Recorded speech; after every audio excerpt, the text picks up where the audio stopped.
বর বলেছিল মিষ্টি খাবে, তাই আজকে আমি এভাবে মিষ্টিটা বানিয়ে নিয়েছিলাম। তো নমস্কার বন্ধুরা, আজকে আমি তোমাদের সাথে শেয়ার করব কালাকাঁদ মিষ্টির রেসিপিটা।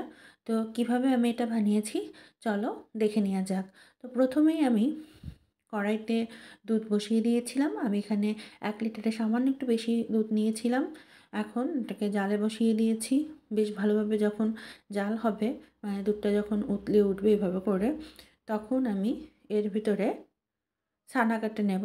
ছানা কাটার জন্য আমি ভিনেগার আর ভিনেগারের সাথে একটু জল দিয়েছিলাম, মানে 3 চামচের মতো ভিনেগার আর 3 চামচ মতো একটু জল দিয়ে দিলাম।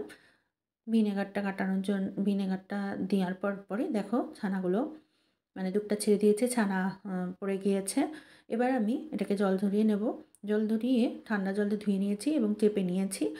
এবার ছানাগুলোকে একটা প্লেটে নিয়ে নিচ্ছি। সবগুলো ছানা একটা প্লেটে নিয়ে নিলাম। এবার এর ভিতরে আমি চিনি দেব। চিনি দিয়েছি আমি 3 চামচের মতো।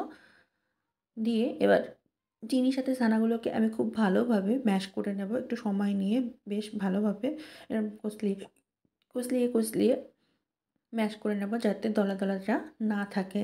এজন্য ক্রমাগত এভাবে আমি ছানাগুলোকে ম্যাশ করতে থাকব। ছানাগুলো বেশ ভালোভাবে যখন ম্যাশ হয়ে যাবে, তখন আমি এটাকে একটু রেখে দেব। এবার যেটা করব, কড়াইতে এরকম 1 কাপের মতো দুধ আমি দিয়ে দিলাম গুঁড়া দুধ। গুঁড়া দুধ আমি এখানে 3 টেবিল চামচের মতো দিয়েছিলাম। দিয়ে ক্রমাগত এভাবে নাড়তে থাকবো, যাতে গুঁড়া দুধগুলো দলা পেকে না যায়। এর জন্য ক্রমাগত এভাবে নাড়তে থাকবো। যখন দুধটা, মানে নাড়তে দুধটা আগের থেকে অনেকটা ঘন হবে, ঘন হওয়া পর্যন্ত আমি এভাবে নাড়তেই থাকবো দুধটা। এবার যখন একটু ঘন হয়ে আসবে, তখন এর ভিতরে আমি যে মথে রাখা ছানাগুলো ছিল সেগুলোকে দিয়ে দেব।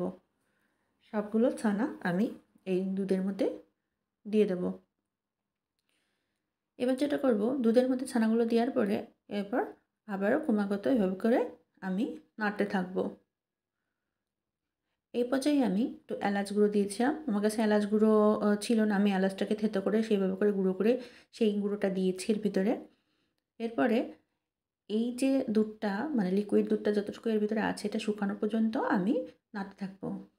এই পর্যায়ে আমি আবারও 3 চামচের মতো চিনি দিয়েছি। 3 চামচ বলতে 3 টেবিল চামচের মতো চিনি দিয়েছি। কারণ আমার কাছে মনে হয় যে চিনি আরেকটু লাগবে, তার জন্য। তোমরা চাইলে তোমাদের পরিমাণ মতো, মানে যেরকম চিনি খাও সেইভাবে করে মিষ্টিটা দেখে নিতে পারো। এবার প্রায় হয়ে আসতে নামানোর আগ দিয়ে আমি 1 টেবিল চামচের মতো গুঁড়ো দুধ উপর দিয়ে দিলাম। দিয়ে আবারও খুব ভালোভাবে আমি নাড়িয়ে চাড়িয়ে নেব। দেখো প্রায় যে লিকুইড যে ভাবটা ছিল সেটা কিন্তু অনেকটা মরে এসছে, কেটে গিয়েছে। এখন প্রায় শুকনো হয়ে আসছে। এখন আমি নামিয়ে নেব। যে পাত্রে নামাবো সেই পাত্রে আমি একটু ঘি ব্রাশ করে নিয়েছি। এবার সেই পাত্রে আমি এই ছানার মিশ্রণটাকে ঢেলে নিলাম।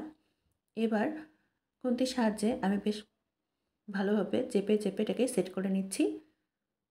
একটু সময় নিয়ে একটু চেপে এটাকে সেট করে নিচ্ছি।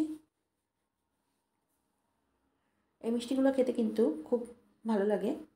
আমি মাঝেই বানাই। তো অনেকদিন পর আজকে বানালাম। তো এখন এর উপর দিয়ে আমি কাজু বাদাম দিয়ে দেব। কাজু বাদাম দেওয়া হয়ে গিয়েছে। এটা ঠান্ডা হয়ে গেলে পরে আমি ফ্রিজে রাখবো 1 ঘন্টার মতো। 1 ঘন্টা করে ফ্রিজ থেকে আমি বের করে নিয়েছি। এবার আমি এটাকে কেটে নেব। এটা কিন্তু খেতে সত্যি মজাদার হয়। কারণ আমার বর যখন বাসায় এসেছিল কাজ শেষ করে, তখন আমি যখন বললাম যে মিষ্টি বানিয়েছি খেয়ে দেখো, সে বলেছে দোকানের থেকেও খুব ভালো হয়েছে খেতে। তো তোমরাও বাড়িতে এভাবে করে ট্রাই করে দেখতে পারো। এই মিষ্টিটা বানাতে একদমই কম সময় লাগে, বেশি সময় লাগে না এটা। তো আমি একটা তুলে দেখাচ্ছি। দেখো ভেঙেও দেখালাম।